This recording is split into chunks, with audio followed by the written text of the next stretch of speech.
story today. And basically, it's talking about a man that had a Christian neighbor. He's a Muslim brother, but had a Christian neighbor. And he, every day of his, with his neighbor, he would go downstairs, and whenever he met him, he saw him on the street, he would say salam alaikum. And his neighbor wouldn't reply with salam, he'd just say, yeah, hi, what's up? And the Muslim brother, every day, he kept saying salam alaikum, until 6 years. After 6 years, he got a little bit like, as you can say, sick. He's like, I'm saying salam alaikum to him, and he's never replied to me with anything, with the salam. So he's like, maybe I shouldn't do it anymore. So he saw him that same day, and he went downstairs, and automatically he just said salam alaikum. And then the Christian neighbor replied, wa alaikum as-salam. So the Muslim brother, he stopped, and he's like, what happened? He's like, you've been saying salam alaikum to me for 6 years. I just thought today I would reply to you. And then, so they started talking about Islam, and the Muslim brother found out that the Christian brother was actually interested in Islam in his young age. But then his father told him to lay off that thought, and so he did. But then the Muslim brother told him no, and he kind of convinced him. So the Christian brother was like, okay, just take me to the mosque. Sorry. He's like, just take me to the mosque. And the Muslim brother said, okay, just take your shahada right now. I'll take you to the mosque after I come back from work. So the Christian man took his shahada, and the Muslim brother went to work.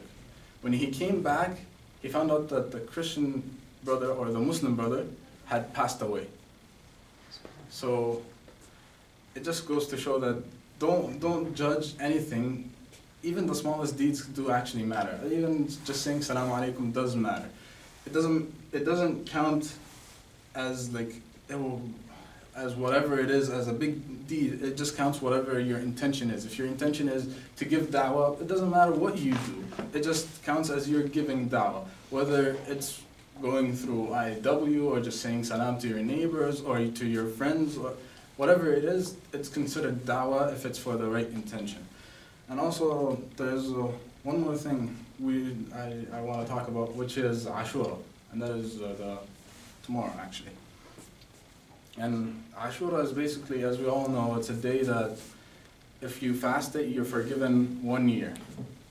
And the story behind the Ashura is actually the Prophet ﷺ, he migrated to Medina, and he saw the Jews there. He met them on Ashura, actually, and he asked them, and they were fasting. He asked them, he's like, why are you guys fasting on Ashura? They told him the story of Prophet Musa ﷺ, and how Allah basically, how Allah saved him from Fir'aun. When Prophet Musa ﷺ was stuck between, him and his people were stuck between the ocean and the army, Allah told Musa to strike the ocean with a stick.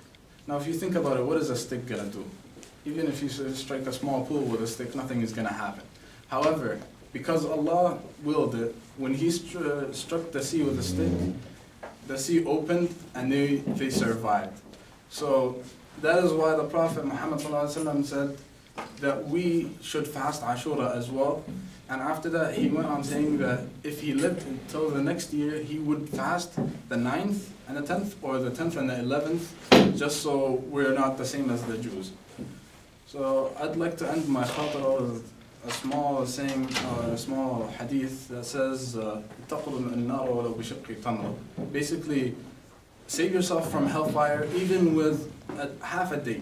Not even a full day, half a day. So it doesn't matter what you do, how the magnitude of what you do, just make sure your intention is for Allah, and the smallest things, if they come with the right intention, they count as well. Assalamu alaikum.